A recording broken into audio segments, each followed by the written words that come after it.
السلام عليكم ورحمة الله. الحمد لله وحده والصلاة والسلام على من لا نبي بعده. عن ابن عمر رضي الله تعالى عنهما أن رسول الله صلى الله عليه وسلم قال: أمرت أن أقاتل الناس حتى يشهدوا أن لا إله إلا الله وأن محمد رسول الله إلى آخر الحديث. رواه مسلم. আলহামদুলিল্লাহ, সালাতুল জুমা আদায়ের পরে আল্লাহ রাব্বুল আলামিনের প্রশংসা জ্ঞাপন করছি যে আল্লাহ রাব্বুল আলামিন আমাদেরকে জুমার সালাতের পরে আবার এই দ্বীনি মজলিস তথা হাদিস দারসুল হাদিস শোনার জন্য যে আল্লাহ রাব্বুল আলামিন আমাদেরকে বসার তৌফিক দান করেছেন, এজন্য আল্লাহর প্রশংসা জ্ঞাপন করছি আলহামদুলিল্লাহ। আসলে আমরা তো খুব ব্যস্ত না হইলেও আমরা ব্যস্ততা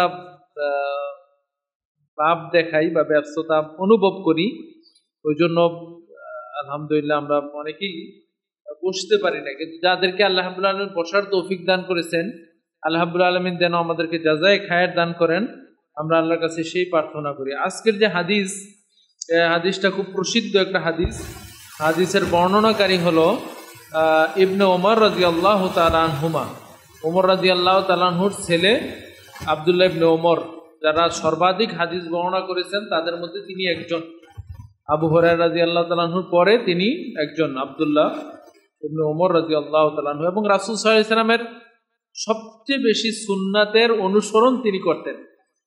সকল সাহাবী তো চেষ্টা করতেন রাসূল সাল্লাল্লাহু আলাইহি ওয়াসাল্লামের সুন্নাত অনুসরণ করতে, কিন্তু সর্বাধিক বেশি রাসূল সাল্লাল্লাহু আলাইহি ওয়াসাল্লাম যেখানে বসতেন তিনি এখানে বসতেন, যেভাবে তিনি পান করতেন সেভাবে, মানে রাসূল সাল্লাল্লাহু আলাইহি ওয়াসাল্লামের সুন্নত পালনের সর্বাধিক গুরুত্ব যেই সাহাবী দিতেন তিনি হলেন আব্দুল্লাহ ইবনে ওমর রাদিয়াল্লাহু তাআলা আনহু। তিনি বলছেন যে আন্না রাসূলুল্লাহ সাল্লাল্লাহু আলাইহি সাল্লাম, নিঃসন্দেহে রাসূল সাল্লাল্লাহু আলাইহি সাল্লাম কল, তিনি বলেন, উমিরতু আন উকাতিলান নাস, আমি মানুষের সাথে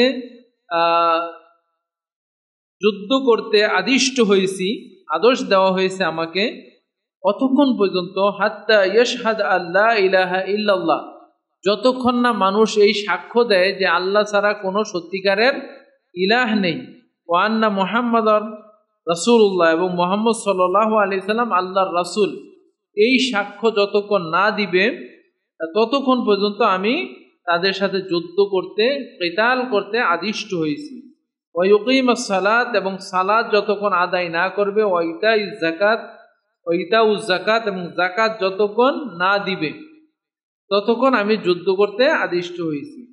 ফাইদা ফাআলু যালিকা, যদি তারা এই কাজগুলি করে, ঈমান আনে, সাক্ষ্য দেওয়া মানে ঈমান আনা, সালাত কায়েম করা, যাকাত প্রদান করা, তারা যদি এই কাজটি করে তাহলে কি হবে? আসামু মিন্নি দিমাউহুম ওয়া আমওয়ালুহুম, তাহলে তাদের রক্ত এবং তাদের সম্পদ আমার থেকে নিরাপদ থাকে।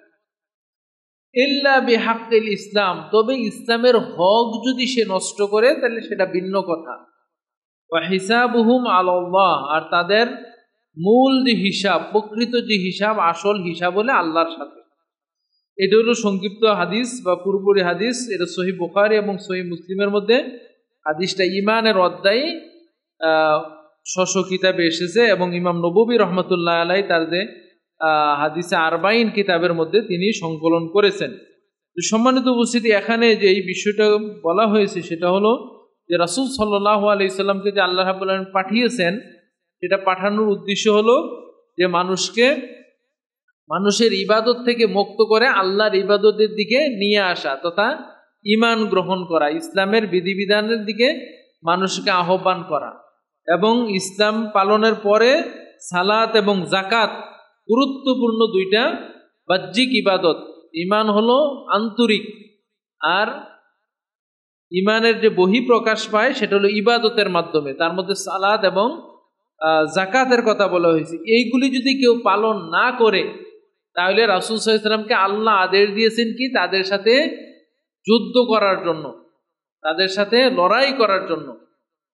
এখন এটা হবে তখন যখন আপনার একজন লোক সাক্ষ্য দিয়েছে বা ইসলাম ধর্ম গ্রহণ করেছে, কিন্তু এই বিধানগুলি সে পালন করছে না, এবং এটা পালন করবে ওই ব্যক্তি যিনি ক্ষমতার মধ্যে থাকবেন, যার হাতে প্রশাসন থাকবে। যেমন রাসূল সাল্লাল্লাহু আলাইহি ওয়াসাল্লাম যখন মদিনাতে গেলেন তখন তার হাতে তো প্রশাসন, তিনি মদিনা রাষ্ট্রের প্রধান। এই জন্য তার উপরে, রাসূল সাল্লাল্লাহু আলাইহি ওয়াসাল্লামের উপরে এই আদেশ দেওয়া হয়েছে যে একজন ইমানের মদিনায় ইসলামী রাষ্ট্র প্রতিষ্ঠা হয়েছে।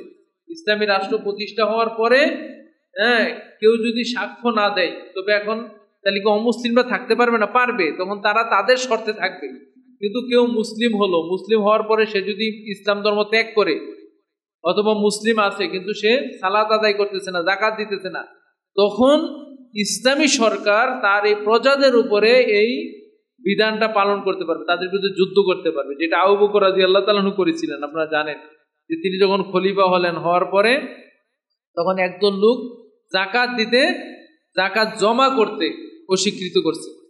তখন আবু বকর রাদিয়াল্লাহু তাআলা আনহু তাদের বিরুদ্ধে এই যুদ্ধ, এই হাদিস দিয়ে যে যুদ্ধ করার জন্য, মানে যে আমি তাদের বিরুদ্ধে যুদ্ধ করব, যে যারা রাসূল সাল্লাল্লাহু আলাইহি ওয়াসাল্লামের যুগে যাকাত দিত, শুধু যাকাত না বরং বকরি দিত, সাথে রশি দিত, এখন যদি রশি না দেয়, তা গম দিত বা খেজুর দিত, সাথে বস্তা দিত, এখন যদি বস্তা না দেয় তখন আমি তার বিরুদ্ধে যুদ্ধ ঘোষণা করব।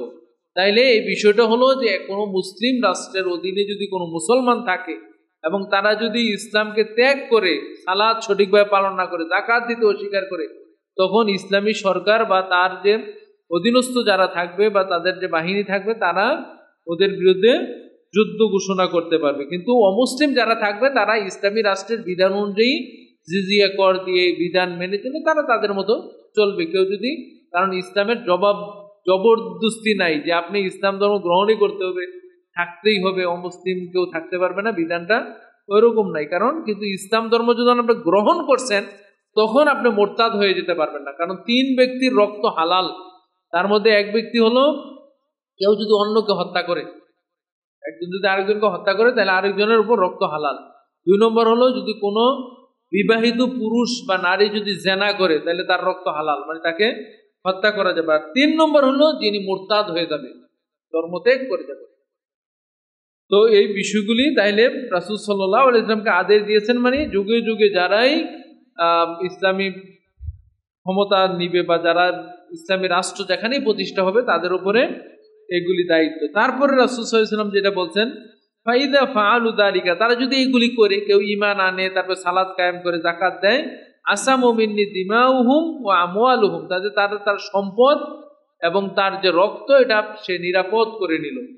কারণ একজন মুসলিমকে আরেকজন মুসলিম হত্যা করতে পারে না, হত্যা করা জায়েজ নেই, বরং একজন অপরজনকে বিনা কারণে হত্যা করাকে আল্লাহ রাব্বুল আলামিন কি বলছেন, যে মান কাতালা নাফসান বিগাইরি নাফসিন আও ফাসাদিন ফিল আরদি ওয়া কান্নামা কাতালান নাস জামিয়া, যে কোনো ব্যক্তিকে যদি অন্যায়ভাবে হত্যা করে একজন ব্যক্তি আরেকজনকে, তাহলে সে যেন সমস্ত মানুষকে হত্যা করবে। মুমিনের ব্যাপারে আরো বলা হয়েছে যে কেউ যদি মুমিনকে হত্যা করে, মানে আল্লাহর কাছে আপনার কাবাগর ধ্বংস হয়ে যাওয়া অথবা পৃথিবী ধ্বংস হয়ে যাওয়ার চেয়েও একজন মুসলিম ব্যক্তিকে হত্যা করা আল্লাহর কাছে অনেক কঠোর বিষয়। মানে দুনিয়া ধ্বংস হয়ে যাওয়া হালকা বিষয় একজন মুমিনের রক্তের চাইতে। তাহলে মুসলিমের রক্ত কত পবিত্র, কত মূল্যবান, কত আপনার মর্যাদাপূর্ণ। এই জন্য রাসূল সাল্লাল্লাহু আলাইহি সাল্লাম বিদায় হজের মাঠে যখন বিদায় হজ দিচ্ছেন 10ই জিলহজ, তিনি যখন কুরবানি করলেন বা ওই দিনে তিনি বললেন যে আজকের এটা কোন শহর, তখন সাহাবীগণ বললেন যে আল্লাহ এবং তার রাসূলই ভালো জানেন। তখন তিনি সাহাবীগণ মনে করলেন যে তিনি হয়তো এই শহরের নামটা চেঞ্জ করে দিবেন, মক্কা শহর বাদে। তখন তিনি বললেন যে এটা কি মক্কা শহর না? বলেন যে হ্যাঁ এটা মক্কা শহর। তারপর রাসূল সাল্লাল্লাহু আলাইহি ওয়াসাল্লাম বলেন যে আজকে কোন মাস? তখন সাহাবীরা বললেন যে আল্লাহ এবং তার রাসূল ভালো জানেন। সাহাবীরা মনে করলেন যে এই মাসের নাম হয়তো চেঞ্জ করে দিবেন, জিলহজ মাসের নাম চেঞ্জ করে দিবেন। তখন রাসূল সাল্লাল্লাহু আলাইহি ওয়াসাল্লাম বললেন দেখি জিলহজ মাস না? বলেন যে হ্যাঁ এটা জিলহজ মাস। তারপর রাসূল সাল্লাল্লাহু আলাইহি ওয়াসাল্লাম আজকে কোন দিন? তখন সাহাবীরা বললেন আল্লাহ এবং তার রাসূল ভালো জানেন। এটা কিন্তু তারা জানেন, তারপরেও বলতেছেন। এবং তারা মনে করলেন যে আজকে যে ইয়াউমুন নাহার, এটা হয়তো তিনি চেঞ্জ করে দিবেন, পরিবর্তন করে দিবেন। তারপর রাসূল সাল্লাল্লাহু আলাইহি ওয়াসাল্লাম বললেন আজকে কি ইয়াউমুন নাহার না? বলে হ্যাঁ। তারপর রাসূল সাল্লাল্লাহু আলাইহি ওয়াসাল্লাম বলেন ইন্না দিমাউকুম ওয়া আমওয়ালুকুম ওয়া আরাযুকুম হারামুন কা হুরমাতি ইয়াউমিকুম হাযা ওয়া শাহরিকুম হাযা ওয়া ফিলাদিকুম হাযা। রাসূল সাল্লাল্লাহু আলাইহি ওয়াসাল্লাম বলেন এতগুলি কথা বলার উদ্দেশ্য হলো যে এই মক্কা শহরটা যত নিরাপদ, কেউ কাউকে আঁচড় দিবে না, একটা প্রাণীও মারতে পারে না, একটা গাছ কাটতে পারে না, এত নিরাপদ এই শহর। এই মাস সম্মানিত মাস, 4টা মাসকে হারাম মাস বলেছে, এই মাস যত সম্মানিত, আজকের দিন যত সম্মানিত, এই 3টা জিনিস যত সম্মানিত, একজন মুসলিমের দিমাউকুম, তোমাদের একে অপরের রক্ত, একে অপরের সম্পদ, একে অপরের সম্মান অতটা মর্যাদা। এই কথা বোঝানোর এটা বলেন, এটা একজন ব্যক্তির আপনি হত্যা করা, তারপর তাকে এটা করা হারাম, মানে হারাম, একদম নিষেধ। কিন্তু কেউ যদি ইসলাম ত্যাগ করে, সালাত আদায় না করে, যাকাত না দেয়, তাহলে দেখেন ওই বিধানগুলি তখন তার উপর প্রযোজ্য হবে। মুসলিম সরকার এটা করে, কিন্তু কোনো ব্যক্তি এই কাজ করতে পারে না। দায়িত্ব কার? তারপর রাসূল সাল্লাল্লাহু আলাইহি ওয়াসাল্লাম বললেন যে ইল্লা বিহাক্কিল ইসলাম, তবে যদি ইসলামের হক যদি কেউ নষ্ট করে, আপনি মুসলিম হয়েছেন, আপনার প্রতি নিরাপদ, কিন্তু আপনি যদি ইসলামের হক নষ্ট করেন, তখন আর এই বিষয়টা থাকবে না। আপনি আপনার হক নষ্ট করছেন, আপনার উপরে ওই বিধান কার্যকর হবে। মানে আপনার এই যে আপনার সম্পদ, তারপর আপনার রক্ত যে হালাল মানে হারাম ছিল, এটা তখন উঠে যাবে। আপনি ইসলামের বিধান লঙ্ঘন করছেন, মানে আপনার উপর আইন প্রযোজ্য হবে। তারপরে শেষে বলছেন ওয়া হিসাবুহুম আলাল্লাহ, আর চূড়ান্ত হিসাব, মানুষ তো দুনিয়ার হিসাব কি করে, মানে সব বাহ্যিক বিষয় দেখে মানুষ বিচার করে, কিন্তু চূড়ান্ত হিসাব নিবেন কে? আল্লাহ সুবহানাহু। এই জন্য রাসূল সাল্লাল্লাহু আলাইহি ওয়াসাল্লাম হাদিসের মধ্যে বলছেন যে অনেক সময় তোমরা এমন বিচার প্রার্থী আমার কাছে নিয়ে আসো, তাদের কথা শুনে বা তাদের মানে যুক্তি দেখে আমি ওই পক্ষে রায় দিয়ে দিই। অনেক সময় তো ঠিক না হতে পারে, কিন্তু মানে বিষয়টা হলো যে চাকচুক্য দেখে আমি হতে দিতে পারি, কারণ আমি তো গায়েব জানি না। এই জন্য চূড়ান্ত বিচার করবেন কে? কারণ দুনিয়াতে যে বিচার হয়, অনেক বিচার আমরা দেখি যে আসলে ঠিক হচ্ছে না, অনেক বিচার দিয়ে পক্ষপাতিত্ব হচ্ছে, অনেক বিচার দিয়ে আপনার দলীয় কারণে বিচার অন্যদিকে চলে যায়, বা ব্যক্তিগত শত্রুতার কারণে বিচার অন্যদিকে চলে যায়, সাক্ষী কি কিনে নিয়ে যাওয়া যায়। কিন্তু চূড়ান্ত হিসাব নেবেন কে? আল্লাহ রাব্বুল আলামিন। এই জন্য বলা হয়েছে হিসাবুহুম আলাল্লাহ, আল্লাহ রাব্বুল আলামিনের উপরে হিসাবের দায়িত্ব গ্রহণ করা হবে, মানে তিনি হিসাব নেবেন।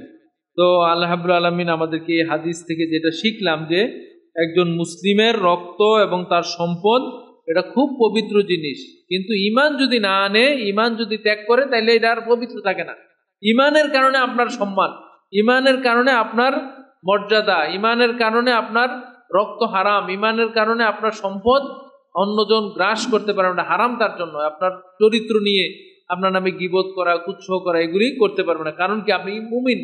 একজন মুমিনের প্রতি আরেকজন মুসলিমের কিছু দায়িত্ব আছে, তার মধ্যে এটা একটা। কিন্তু কেউ যদি এগুলি লঙ্ঘন করে, তাহলে যারা দায়িত্বশীল আছেন তারা এটার ব্যাপারে তিনি মানে শৃঙ্খলার জন্য তিনি তার বিরুদ্ধে অস্ত্র ধারণ করতে পারবে বা আইনানুগ ব্যবস্থা নিতে পারবে।